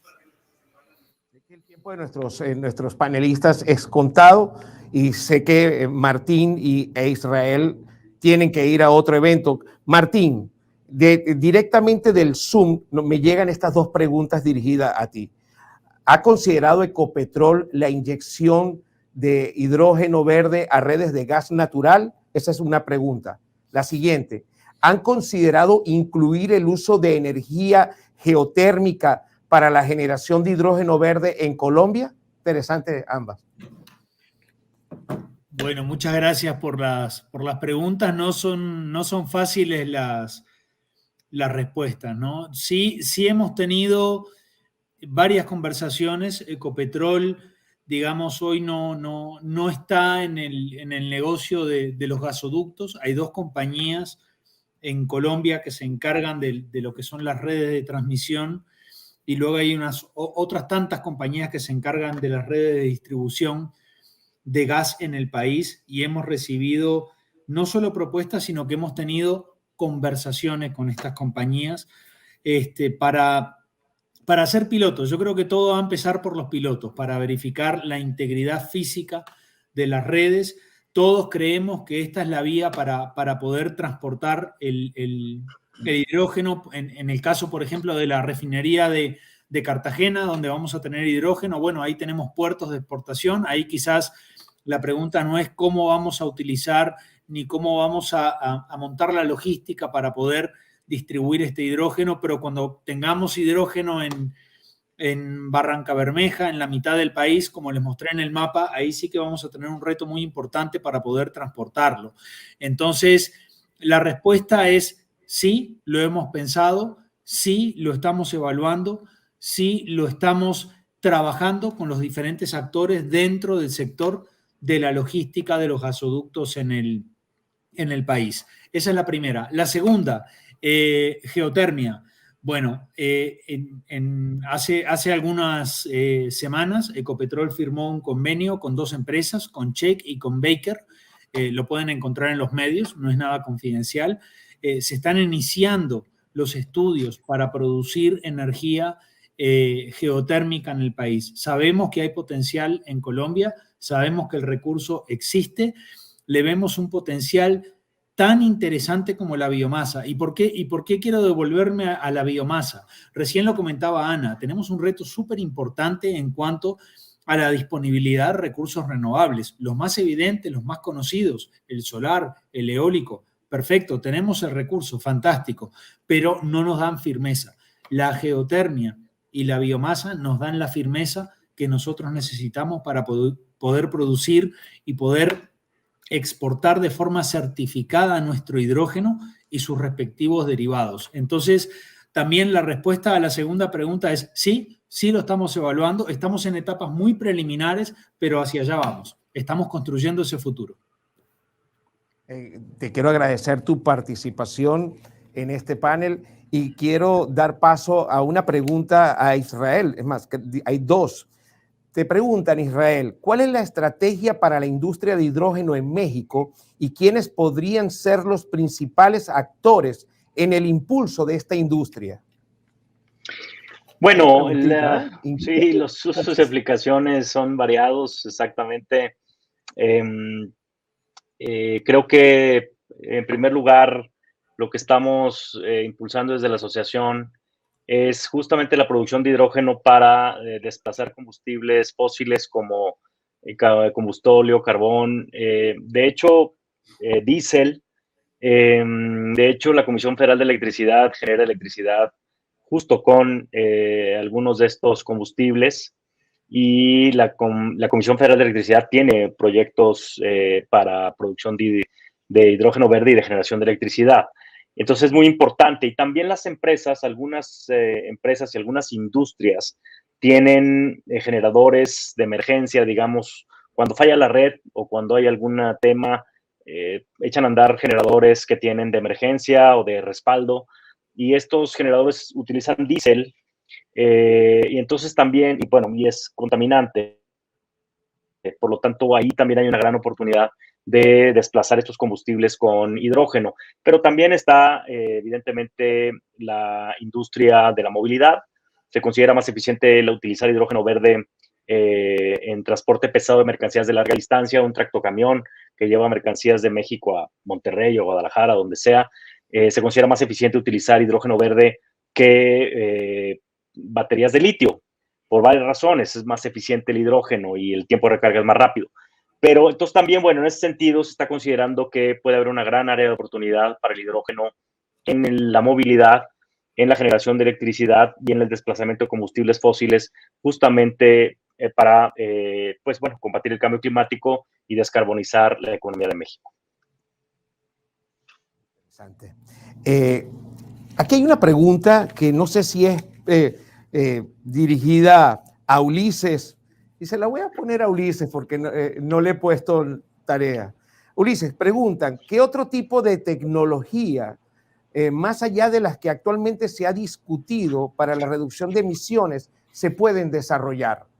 Y hay otra pregunta que pudiera ser para ti, que está en el Zoom, dice, ¿qué va a pasar con la contaminación que van a generar las baterías?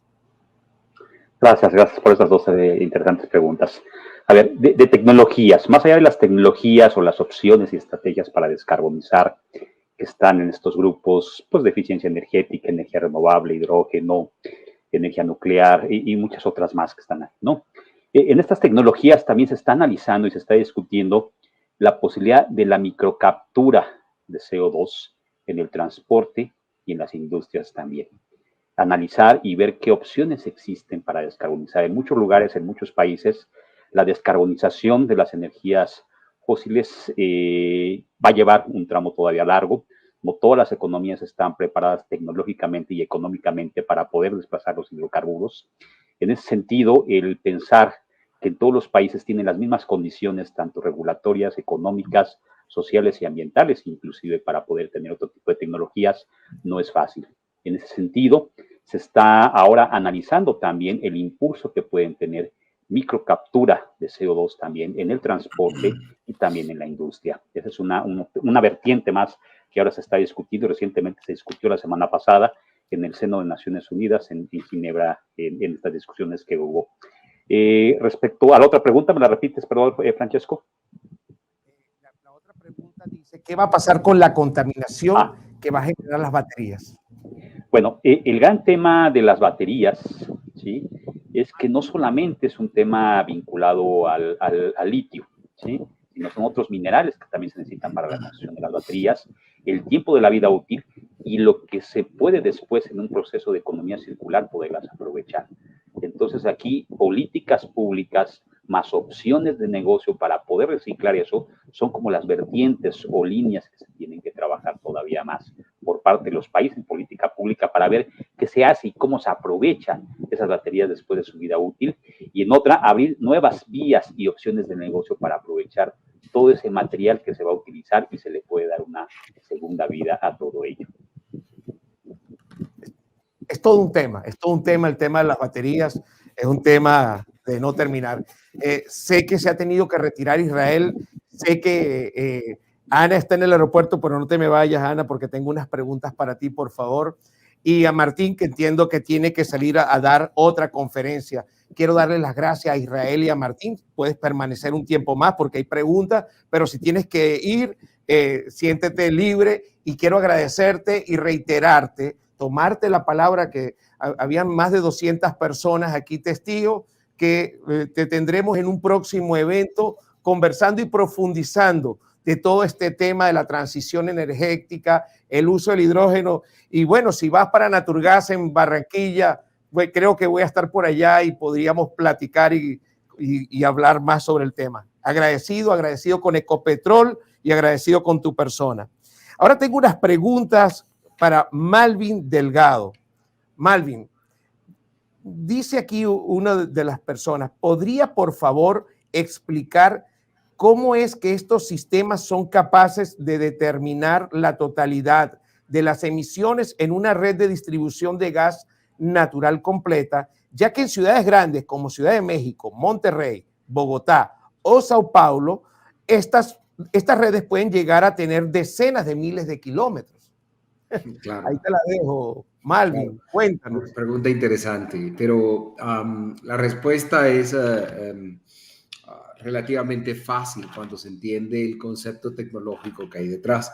Por supuesto que esta pregunta está un poco enfocada a saber que hay tecnologías muy precisas para medir emisiones que utilizan, muy sensibles incluso, que utilizan cámaras láseres para poder focalizarla en un dispositivo, y enfocando a ese dispositivo por cierto tiempo se analiza la imagen que genera o la radiación y se determina el volumen de esa emisión. Hay otras tecnologías como las satelitales que quizás pueden ver una nube y contabilizar un área determinada y decir esa nube pudiera tener la cantidad. Pero tecnologías como la que describí de detección móvil avanzada utiliza un concepto de agregación de datos por sectores, de manera tal que un día puede identificar no solo identificar, sino cuantificar las emisiones de un sector. El siguiente día contabiliza las emisiones de otro sector y estas emisiones van en este sistema que está basado en la nube, siendo concatenadas o unidas en una suerte de mapa dinámico. De igual manera, si una emisión es reparada, esta se sustrae.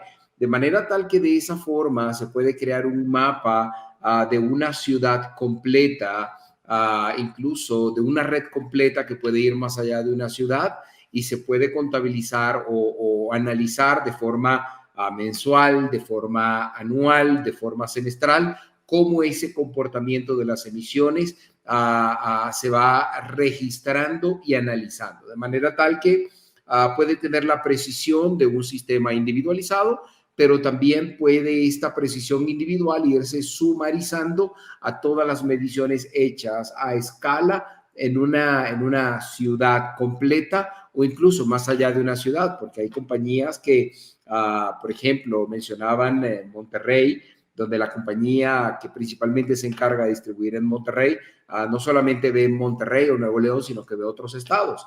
Pero, por ejemplo, en Bogotá, ahí sí tenemos solo una compañía. Pero tenemos la dinámica donde a veces una compañía tiene una red que va más allá incluso de una ciudad y todo esto se puede hacer con este tipo de tecnología.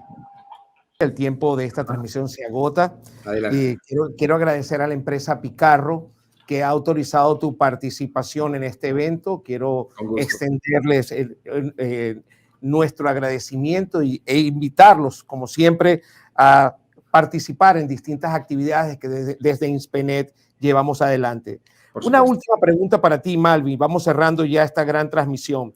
¿Cómo es que los algoritmos de analítica avanzada, ciencia de datos, inteligencia artificial hacen para calcular el caudal o flujo de gas natural asociado a una emisión y cómo se puede saber la cantidad de metano existente en las emisiones de gas natural? Correcto. Breve.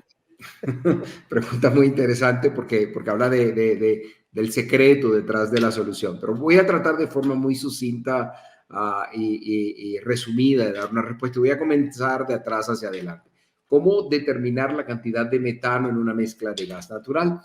El analizador que es encargado de identificar la emisión de gas tiene la capacidad de identificar no solamente un tipo de gas, sino incluso mezclas de gases. Y el gas natural es una mezcla de gases. Entre ellos tiene el metano. Es el que mayoritariamente compone al gas natural. Entonces, el sistema es capaz primero de identificar la composición de metano que tiene el gas natural, que es identificado en una fuga o en una emisión, digamos, a lo largo de la red. Entonces, ya sabiendo la composición de metano presente en la fuga de gas natural identificada, ese es el primer paso. El segundo paso es que en cuanto el vehículo va desplazándose por las calles y avenidas a lo largo de la red, el vehículo va haciendo distintas mediciones, las puede hacer incluso a una rata de 4 veces por segundo, de manera que la cantidad o el volumen de datos es muy alto. Con esas muestras de datos sobre la nube de metano, que es invisible para la nube de gas natural, que es invisible para todos nosotros, pero no para el sensor, él va construyendo un modelo matemático de la forma de la nube y al propio tiempo haciendo cálculos integrales para determinar en función de la concentración leída cuánto gas natural hay en esa nube. Y ya sabiendo la concentración, entonces se puede calcular el porcentaje de metano presente en esa nube de gas natural. Por supuesto que esto no ocurre en el vehículo. Estos son cálculos especializados que ocurren en estos algoritmos que están basados en el sistema que está en la nube. Es en la nube donde esta analítica avanzada hace estos cálculos que permiten determinar el volumen de gas natural y sabiendo las concentraciones, entonces puede determinar no solamente cuánto gas natural había fugándose, perdiéndose, tirándose al aire, sino el porcentaje de metano, que en este caso es el que genera el gran problema de efecto invernadero. Así, de forma general, es como sucede, Francesco. Gracias, Malvin. Ana, mi querida Ana, una de las grandes amigas de esta casa, una de las 100 mujeres más influyentes en el sector energético de México. Casi adrede te he dejado para el final de esta transmisión, para que primero agradecerte por todo el soporte, por todo lo que, por toda tu contribución que ha coadyuvado al éxito de este gran evento, que nos permite incluso compartir que hemos alcanzado en menos de 18 meses que tiene Inspenet. Durante la transmisión hemos superado los 5K de seguidores en LinkedIn, y en paralelo hemos superado los 9K, perdón, en Instagram. Ha sido realmente satisfactorio disfrutar de la confianza que deposita nuestra audiencia, y sobre todo cuando presentamos temas de esta índole. Quiero de verdad agradecer a Engie, que ha sido uno de los patrocinantes más importantes de este evento, junto con Vector Engineering, por permitir tu participación. Y te voy a dejar estas dos preguntas para que nos las contesten. ¿Cuáles son las oportunidades que se ven en la América Latina para el sector industrial en términos de transición energética? Y una segunda pregunta, ¿cuánto es el mejor tiempo estimado en el cual podemos permanecer solapados hasta prescindir de combustibles fósiles? Y gracias, Ana. No, hombre, al contrario, Francesco, un gusto como siempre, y la verdad es que los temas que hemos tenido la oportunidad de tratar con ustedes creo que siempre permiten generar esa sensibilización tan necesaria en estos momentos para que todos estemos involucrados en la lucha contra esta emergencia climática que tenemos hoy día. En relación a la primera pregunta, ¿cuáles son los recursos que tenemos disponibles en Latinoamérica, correcto? Creo que sin lugar a dudas tenemos una posición privilegiada en temas de energía renovable. Entonces tenemos un alto potencial en recurso solar, eólico, geotérmico en algunos países de manera específica. Tenemos también la posibilidad de desarrollar, y así ya lo han estado trabajando diversos países, como es el caso de Chile, como es el caso de Colombia, y de manera muy preliminar en México, el desarrollo de esta industria de hidrógeno verde, que seguramente también tendrá un alto potencial.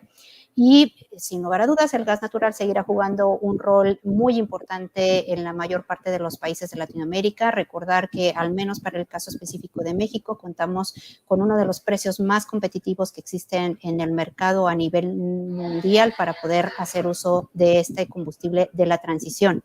Y esto lo enlazo a la siguiente pregunta: ¿cuánto tiempo nos tomará el poder desplazar a estos combustibles fósiles para quedarnos con una matriz mucho más limpia? De acuerdo a los cálculos que tenemos nosotros, al menos durará entre 10 y 15 años más la presencia al menos del gas natural como este combustible de transición, mientras se desarrolla la tecnología necesaria para poder garantizar la confiabilidad de los sistemas y la soberanía y seguridad energética que necesitamos tanto en los procesos industriales como dentro de los diversos países.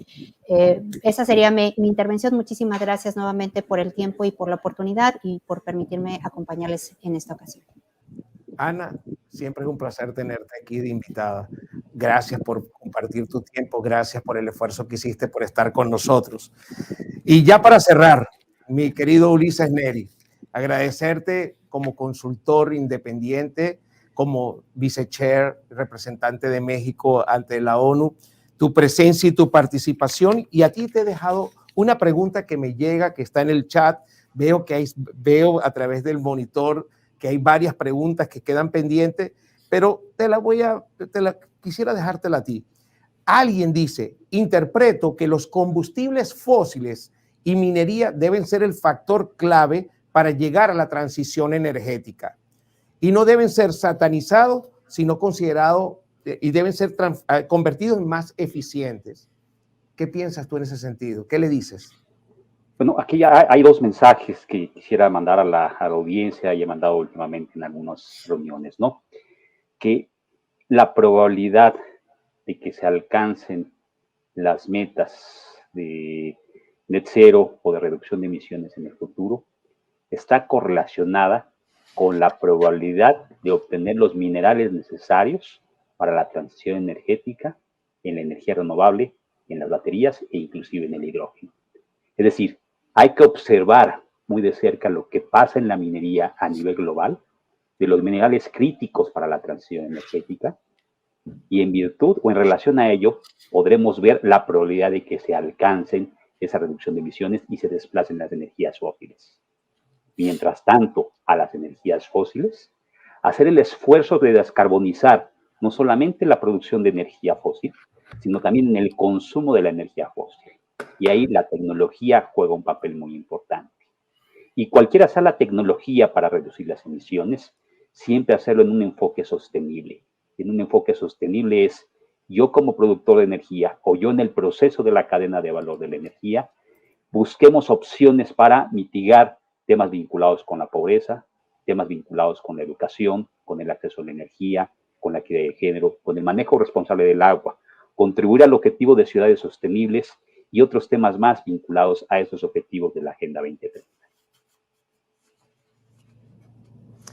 Muy bien, Ulises. Estoy realmente agradecido. Creo que como conclusión fundamental podemos dejar como marco que hay un gran esfuerzo global partiendo de la innovación y la tecnología. Hay un esfuerzo global por construir soluciones que permitan ese cambio en el patrón de consumo energético a lo largo del mundo, que hay muchas oportunidades, que el camino es largo, que la transición es retadora porque deben integrarse diversos actores, pero que hay líderes como ustedes que están sembrando el futuro y que han venido a través de INSPENET, a través de esta pantalla, a compartir vivencias, punto de vista y dejar un mensaje claro. El compromiso es de todos, debemos hacer un esfuerzo mancomunado, emprendedores, estados, ciudadanos y miembros del sector de consultores y profesionales que permita alcanzar en el tiempo perentorio, tú lo hablas, el proyecto 2030, hay otros que se extienden al 2050, el lograr que podemos tener un ambiente con bajas emisiones de carbono, con productos y con una matriz de consumo energética renovables que permitan que la vida humana en nuestro planeta sea más sostenible. Mi querida audiencia, realmente esto ha sido un enorme placer. Tengo que recordar que hoy tuvimos un extraordinario panel de discusión que participaron Ana Lublock, vicepresidenta de ENGIE México, quien nos platicó sobre las alternativas para descarbonización en la transición energética, partiendo de un ejemplo, de un caso real. Ulises Neri Flores, que es el vicechair de México para asuntos y manejo de fuentes energéticas ante la ONU y la UNECE, y nos habló de los objetivos de desarrollo sostenible de la Agenda 2030 para la transición energética, el rol de la innovación y la tecnología. Malvin Delgado, de la empresa Picarro, nos platicó de la analítica avanzada y ciencia de datos como aliados en la transición energética. Martín García Perciante, de Ecopetrol, nos presentó su punto de vista de tecnologías renovables y su integración en la transición energética. Y finalmente, Israel Hurtado nos presentó una visión de lo que es el hidrógeno verde como vector energético. Todos unidos bajo este panel de discusión promovido por INSPENET, bajo el sponsorado de empresas importantes como lo son ENGIE México y Vector Engineering, y por supuesto una producción de INSPENET Televisión enmarcada en la plataforma inspenet.com. Les recuerdo que nosotros tenemos una serie de eventos especiales. Este es simplemente el primero de 4 paneles de discusión, y el siguiente será el 28 de junio a las 5 p.m. hora México, 6 p.m. hora Bogotá, en el que disertaremos sobre la industria 4.0, tendencias y nuevas tecnologías aplicadas en terminales marítimos y fluviales. Queridos miembros de este extraordinario panel, gracias. Gracias por compartir su conocimiento.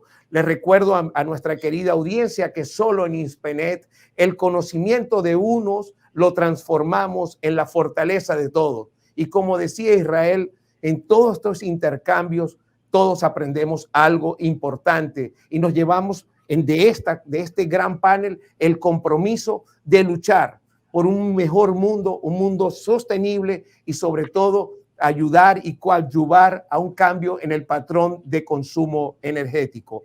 Mi nombre es Francesco Solari. Nosotros somos inspenet.com. Quiero, antes de terminar, darle el agradecimiento a todo el equipo técnico que está en Bogotá haciendo posible la salida al aire de esta transmisión y todo el equipo, la dirección general de Gustavo Fernández, la dirección técnica de Ardila y Simón Petit y cada uno de los miembros, camarógrafos O'Neill, Brian y todos aquellos que permitieron que esta transmisión se convirtiera en un éxito y quedará plasmada en nuestra cuenta @inspenet en LinkedIn y en nuestra plataforma inspenet.com en la sección de Inspenet TV. A todos, muchas gracias y hasta un próximo evento.